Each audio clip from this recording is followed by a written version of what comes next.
Hi दोस्तों नमस्कार. Welcome to our YouTube channel Bajirao IAS Academy.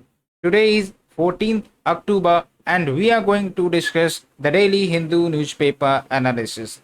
So before starting our discussion, we on the daily basis try to discuss some of the prelims question that has been asked into the UPSC examination. And the question you are seeing is basically 2023 UPSC prelims paper. And you can remember from this type of question that even UPSC is making the paper tougher, but they try to manage the paper by giving some of the easy question. So you have to be careful while solving the question which is easy. Why? Because it is definitely easy, but in the examination hall, when the pressure is too high, you may do wrong. So this will negatively affect your score despite you know the answers, because these questions are basic in nature. You definitely had read about it. So be mentally prepared that any easy questions if arrives in the question, don't be too fast to solve, just be calm your nerves and then try to solve. That is the important point to handle the pressure during the environment of the examination. Okay, so we will be discussing all about that, but the questions is related to the history section, and the question is, by which one of the following acts was the Governor General of Bengal designated as the Governor General of India? So you can understand that when the British East India Company arrived, then they have the authority of governor, then it transformed into Governor General of Bengal, then ultimately transformed into the Governor General of India, then we have the Viceroy. This is the pattern. Okay, so by analyzing the pattern, you have to understand that on which charter or the Government of India Act did this transition happen. Okay, because this is very prominent question that do have the possibility of asking it in various examination, not only in the UPSC. So the question we have asked, and the option is the Regulating Act, B the Pitt's India Act, C the Charter Act of 1793, and D the Charter Act of 1833. So you have to select the right option, and you can pause the video.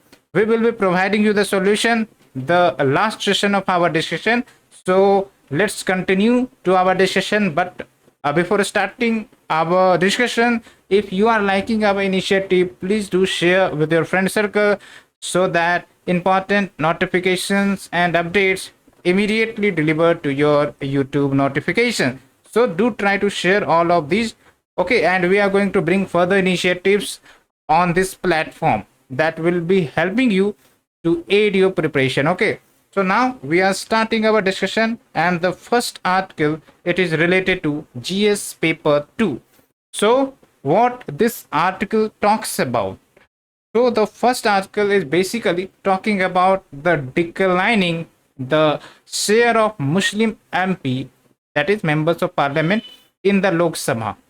And this article is basically giving some of the evidence based on the data that how since independence we have the representation of Muslims, but not up to the mark that is needed as per the population share of the Muslim community. Okay, so we will be analyzing all of that. And what is the context here? The context here is about the women's reservation bill. Recently parliament passed women's reservation bill, and after that the debate was started about the quota within the women's reservation bill. And the quota discussion was like giving the women belonging to OBC or the SC/ST share in this reservation bill. But apart from the discussion, there was also a debate that why the Muslim women should not be given quota in this women's reservation bill.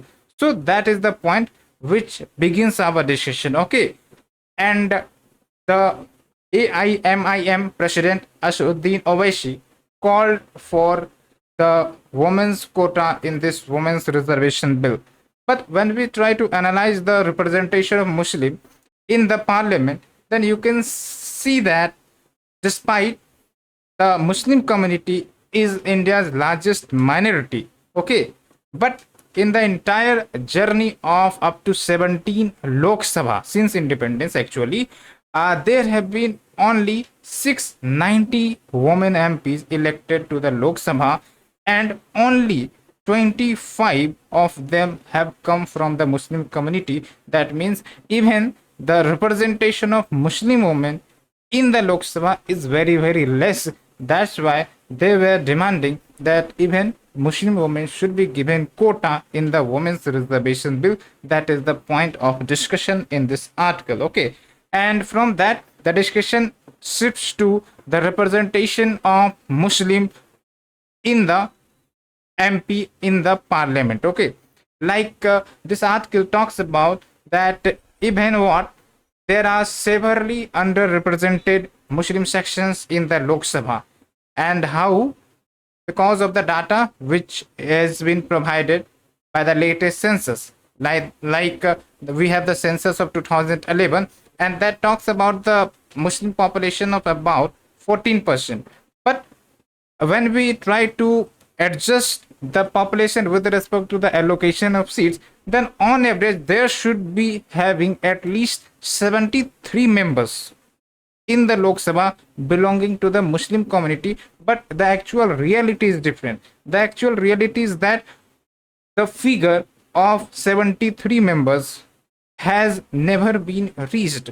For example, in 1980 we do had the Muslim Lok Sabha member of 49 candidates. In 2014 the figure tapered to the lowest, like only 23 MPs belonging to the Muslim, and in 2019 we have some little bit improvisation, like having the 25 MPs. But you can understand that from the average that should be 73, it is very, very much less. Okay, so that highlights the lack of proper representation of the Muslim section in the parliament, in the Lok Sabha, or even in the Rajya Sabha. We will be discussing all of that. Okay, but when we try to understand the present context, that it is also very serious issue, that it is for the first time since independence that the ruling party had no Muslim MP in either house of the parliament, whether it is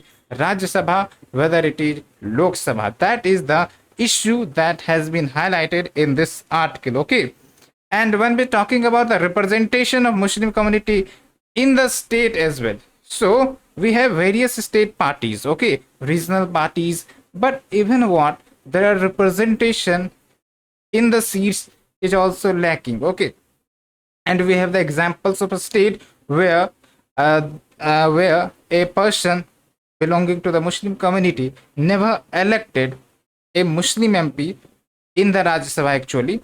And even what if there is a state that had represented Muslim in the Rajya Sabha, but a very long time it has occurred. Okay, so that is the point. For example, in Gujarat, the last Muslim to make it to the Lok Sabha from Gujarat was Ahmed Patel. Okay, and when we talk about the example of Rajasthan, there has been only one Muslim MP since 1952, that is your Captain Ayub Khan. Similar is the case of MP and Maharashtra. So that highlights that even when we are talking about the representation of Muslims in the state, okay, that also does not have a good picture. So what is the issue lying ahead? Does the representation or the underrepresentation of the Muslim community is limited to the present government, that is BJP? So the article tells you that not actually, there are even a regional party, okay, which is present in the state, that also have underrepresentation of Muslim community. Like we have an examples, like in the election in 2019, various regional parties had participated in the Lok Sabha election, and even many regional parties did not have even a single Muslim candidate in the Lok Sabha 2019 election. For example, AIADMK, which is a party of Tamil Nadu, as well as DMK, along with Biju Janata Dal, which is a party in Odisha, along with TDM, okay, which is a party in Andhra Pradesh. So this example substantiate this crisis. But when we talk about the parties, the regional parties that has given due recognition to the Muslim candidate, like the party of Samajwadi or the Bahujan Samaj Party or the Rashtriya Janata Dal or the Tribunal Congress Party of West Bengal, they do had given the representation of Muslim community. But in the recent time, even the share of Muslim representation in these party has slided down. And what are the facts? Like you can see, in 2019, the Samajwadi Party had about 8 Muslim representatives, and the Bahujan Samaj Party had 38 Muslim representatives, and the Rashtriya Janata Dal had 5, and the Tribunal Congress has 12. Okay, but when we're talking about present context, then there is a significant decline with respect to the 2014, specifically belonging to the Samajwadi Party and All India Tribunal Congress. Like in 2014, the number of Muslim representatives in the Samajwadi Party was about 36. Okay, and in the All India Tribunal Congress was having 21 candidates, but in 2019 it was seen as a decline. Okay, so you can understand, you can link. Okay, so that is the point, that even many regional parties does not have the Muslim representation within them. That highlight the crisis as well. So what is the conclusion here when we are talking about this underrepresentation? So first of all, it is not about the absence of appropriate representation in the recent years. Actually, this article tells you that the whole electoral system basically deliberately or willfully seems loaded against this community, and there is a case study to showcase it. Like there are many regions where the Muslim population have the high in share as compared to the scheduled caste, but even the scheduled caste have been given reservation, but not the Muslim community. Okay, and you can see the example here, like Karimganj in Assam, where the Muslim share is about 53%, and the SC share is about 10%. But even what the scheduled caste community has been given the reservation, but not the Muslim community. So that is also the point that are substantiating the underrepresentation. So in a country where political party takes caste and religion into account before the distribution of the tickets, then there is automatically we have the underrepresentation of the Muslim population. Okay, so in conclusion, basically this is the lopsided representation, and there is a definitely not so favorable thing. Okay, and there is also an example, like in the triple talaq bill in 2019, the ruling party had no Muslim women to participate in the debate as well. So this crisis also gets represented in the women's reservation bill, where the lack of reservation for the Muslim women is visible here. Okay, so it also sends out a strong message that not only it is difficult for a Muslim to be elected to the Lok Sabha, but even his opponents or the opposition party, okay, would also rather not have their representation in the house. That is the conclusion of the article. Hope you understood this article in detail. Now we are shifting to the GS paper 2. That is the next article, and it is related to the war or the situation crisis we are seeing in the Israel region. Okay, so recently the Hamas, which is basically the militant organization in the Gaza Strip that promotes for the Palestinian, okay, had surprise attack on the Israel, And on retaliation, Israel basically declared a state of war, and now we are seeing the happenings in this region. Almost more than thousands of the people, 2,000 people, have been killed in this crisis. And that is the point. But here this article talks about the implications of this war, like it will disturb the normalization process which was going on between the Israel and the Arab country, specifically Saudi Arabia. Okay, so that is the point, and we will be going to discuss, and that is very interesting article. Okay, that is very interesting article we will be discussing.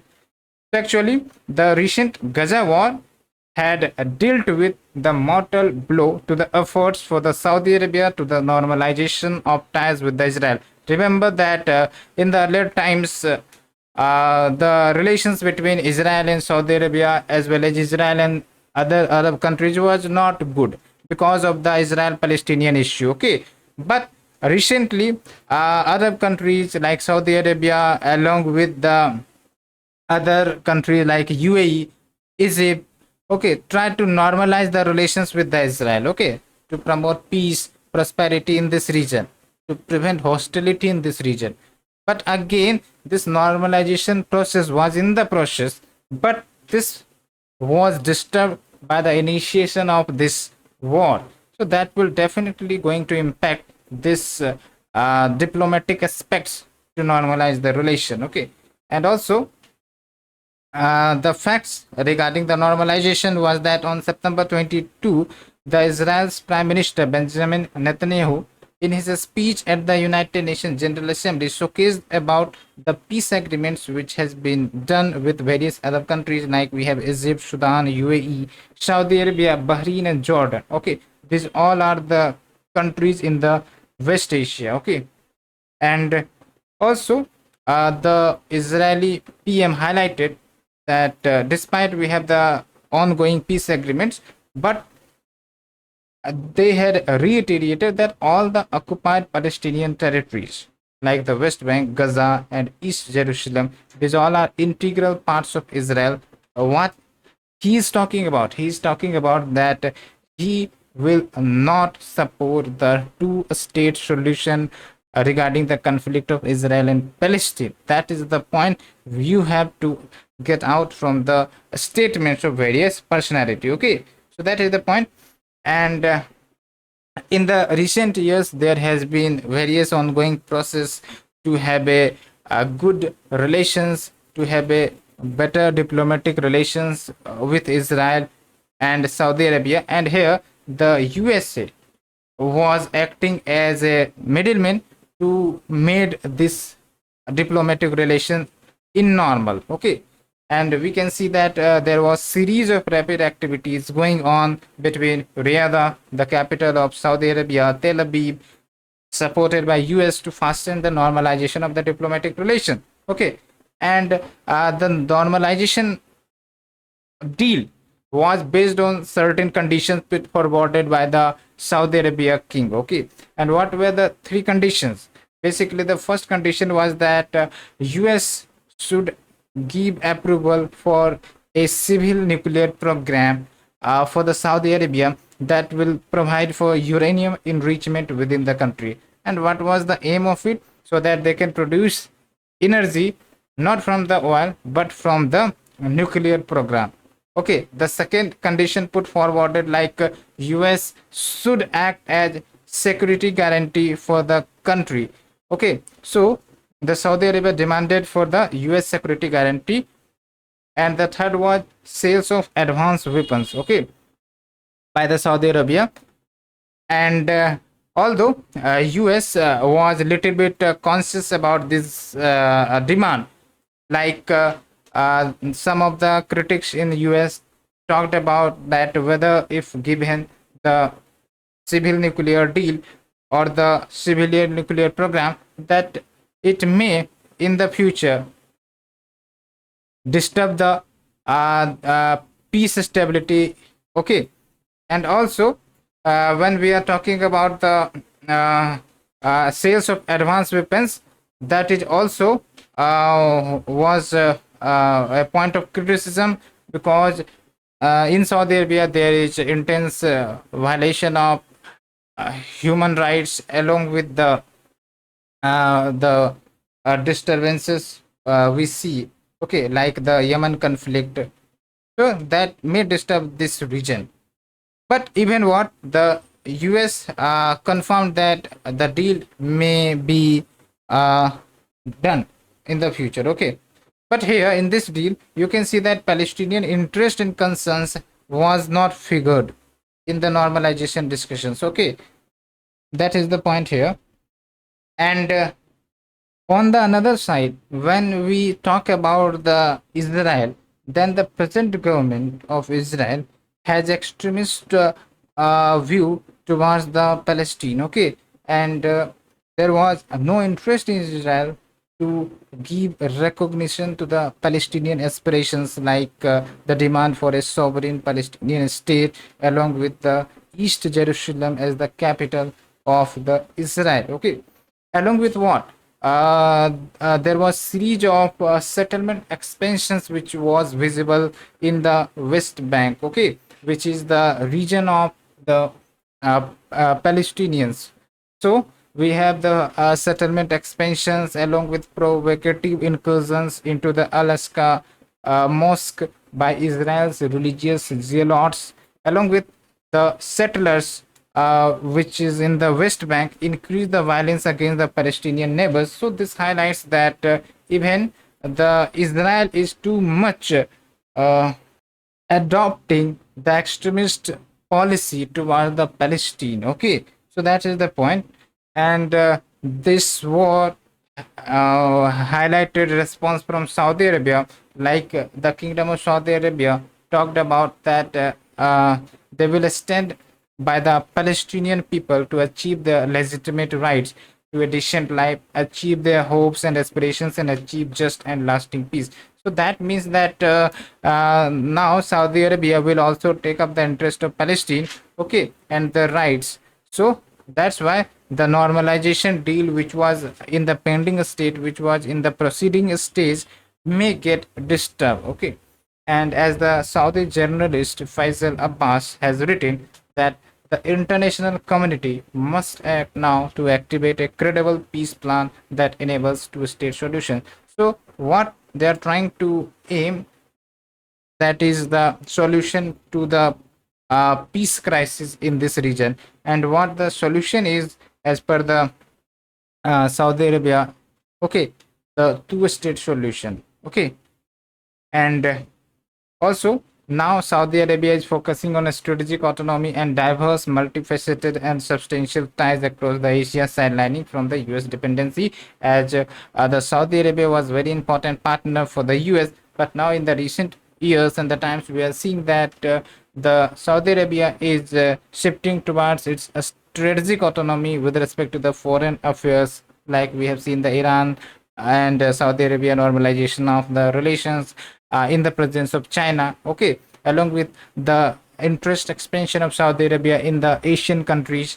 So we are seeing that even Saudi Arabia is promoting the independent policy apart from the US, okay.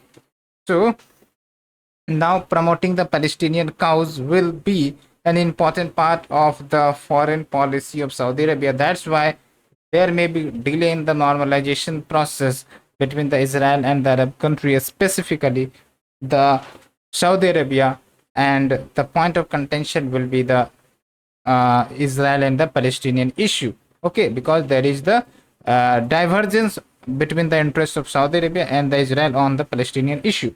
So you have to understand all this context. So we have discussed the article. Now we will be shifting to the third article, that will be semiconductor and artificial intelligence that are getting promoted in India, okay. And this will be covered under GS paper 3 technology topic. So when we talk about the artificial intelligence, you can think about, we have already discussed about this article, that artificial intelligence basically giving the thinking power to the machines, okay. And even they can solve the complex problems, even they can analyze the big data, and they can find conclusion. And there can be the many applications of artificial intelligence in various fields, like agriculture, like the medicine, like the communication, okay, internet. We are seeing that. So there are many dimensions, and for that we need also semiconductor. Semiconductor is basically used for making the chipsets, okay. And now there are technology coming that the size of the chipsets is getting reduced and reduced, but the efficiency is getting increased, and for that proper analysis is needed, okay. So what is the condition of semiconductor in India? What is the status of semiconductor manufacturing in India? Because recently we have seen that many companies of the US and the other countries have shown interest that he will open up the semiconductor industry in India, okay, for the manufacture of semiconductor. So India is also trying to promote the semiconductor manufacturing and also artificial intelligence, and for that previously 6 working groups was constituted by the Indian government, and that working group was tasked with the making roadmap towards the artificial intelligence. So now this 6 working group has submitted their report, okay. And the important highlight of this report is that they talked about public private partnership to make semiconductors for the artificial intelligence application, along with the Ministry of the Electronics and Information highlighted that we are promoting artificial intelligence so that we have its application in agriculture, healthcare, education, fintech, security, and for the governance, okay. And that is a very important aspect, and for that we have a India AI initiative as well, okay. And with respect to the robotics strategy, that is the promotion of robotics in India, that may had wide functions in various fields, okay. And with respect to the robotic strategy, he told that in this new world, for competitiveness, cost efficiency, and computer vision, these are important in manufacturing, okay. And we have the draft stage of robotic strategy, that is the draft national strategy on robotics, and it also says that robotics technology can be used in manufacturing and other areas, and it can have a significant impact by reaping the benefits of deploying robotics at a scale, okay. And also for the promotion of robotics, for the promotion of artificial intelligence, the strategy recommended that fiscal interventions is needed so that the local manufacturing of the robotics hardware, okay, otherwise we need to import that from other countries. So there is a need of financial interventions, okay, along with building the demonstration facility so that we can test the parts, the equipments, okay, along with building capacity is needed in the robotics sector. So that is the important point which has been highlighted. So that is the end of the article. Now we are shifting to our prelims question. So the answer is basically the Charter Act 1833. Okay, from this act, what was happened? That Governor General of Bengal was designated as the Governor General of India. You can remember this significance that after this act, the territory of India was under the control of East India Company. So that is very important act, okay. And during this time, we have the East India Company had already acquired the authority over the Bengal or the Madras or even the Maratha, okay, Maratha region, all of that. And you can also read about the important provisions of the Charter Act 1833, which has been given in this slide, okay.